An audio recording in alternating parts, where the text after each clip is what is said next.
But you're gonna make that one better, right? Oh yeah. Yeah, we're just gonna double the horsepower. All right, so what did this start life as? Because it doesn't look like there's much left to it. Started life as a 2015 GT3 Cup car, based on a 911. It's a Porsche's factory race car. And then we tore it apart and trying to build a Pikes Peak car out of it. It used to look like that. So I mean, this is almost identical to what it was. What year is this? Same year? This is a year newer, but I mean, but basically the same car. Nothing, yeah. So you can buy this from Porsche, comes body in white, you put your livery on it, you show up to the racetrack, you race it. And you go racing, yeah. And then I wish that one looked like this right now.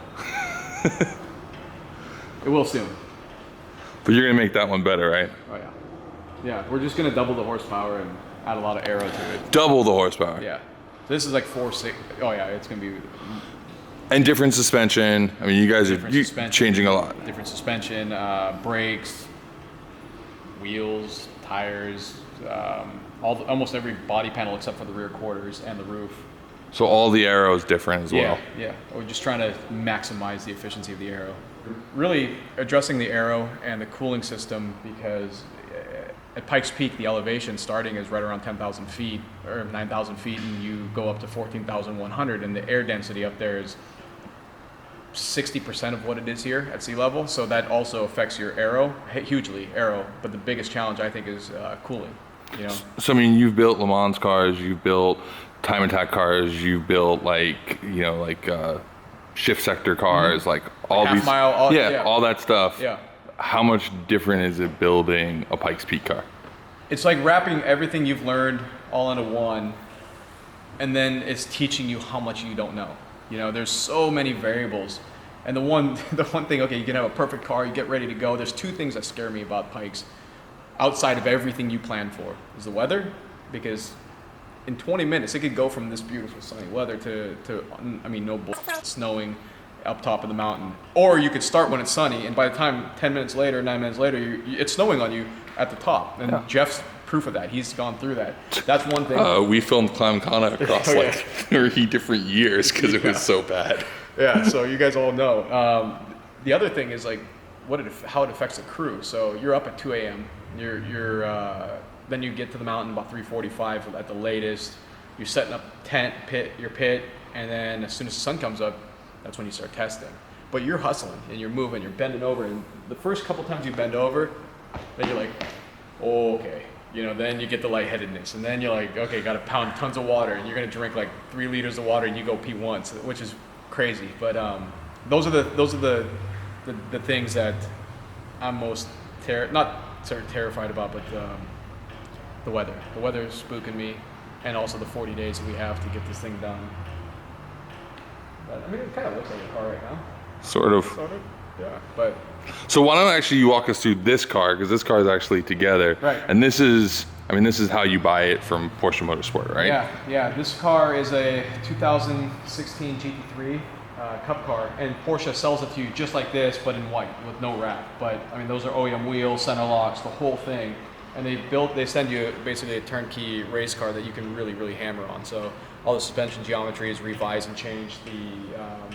The cars haul ass, and they're not fragile. They're just such robust race cars that at some point, if you know how to wheel a car, you can get in and rip some laps, or you can enter it in the 25 hours of Thunder Hill or 24 hours of Daytona, or and club racing, time trials. It's just such a versatile car and such a user-friendly car that we thought that would be, I think, one of the best starting points for what we're after, because the 991 has a little bit longer wheelbase, a little bit wider, it's a little lighter than the 997. The geometry is corrected, so the car is actually an easier car to go fast in. And when you're up at the mountain driving, you have drops and you have huge undulations. You have 13 first gear hair corner 180 hairpins, and so you need a car that can do a lot of things in a short amount of time. Some of the bumps up there, the whoops, when you get the permafrost, and as it melts in the summer, it creates these crazy, and it'd be easy if it was just jumps like this, but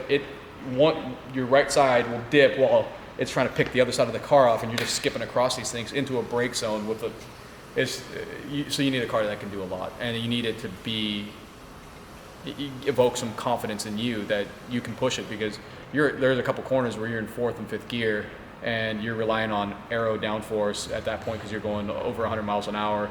But there's no guardrails. It's just a drop.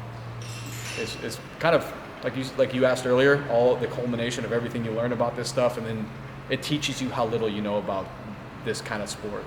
So you say this is a good starting point. What more does this need to be like a Pikes Peak competitive car? Because let's be honest, you guys aren't going there to just show up. No. Like, you're going there to set a record. We've come to party. Yeah. So we want to set a record in Time Attack 1, which I think is 9 minutes, 37 seconds, and a couple tenths, set by Donahue in actually a factory GT3R that looks just like the car outside, which is an absolutely animal of a car. And and that was, he did an NA, so he beat the time we did in a turbo car in a 997, and so this is getting serious. So it's cool that a Porsche has set the record in Time Attack 1 now. So I think to answer your question, boost needs boost. Yeah, it needs power. So we need to maintain manifold pressure at altitude. So you guys are going to do a different engine setup. What else will be different? Aero?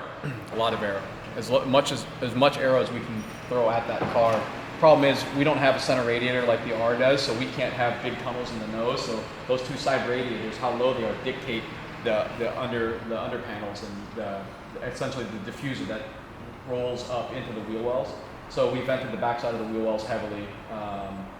We're going to do a lot bigger splitter than that, and we have a wing beam made, a dual element rear top mount wing that is wildly efficient, low drag, and produces 2.5 times more downforce than what that wing right there. So we just need as much aero as possible, and it's hard to make that all work because your average speed is, I remember when we did a 946, 947, that average speed was 76.4 miles an hour. So if you think about activating aero at that lowest speed, it's like rally car style aero. Yeah. So what's first up? First up, we just got the KWs reinstalled in here, and we are going to, the next step right now is laying the chassis harness in there, which it's happening. So Jeremy's got most of it pulled through. We're going to start pinning it and securing it. It's just all laid out, even down to brake pressure sensors and all of that we've got that in there now.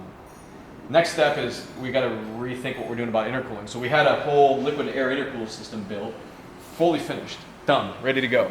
But then with CNR, they did some math, and they said you got to go air to air for a project like this. And so we said, okay, back to the drawing board. And that was yesterday.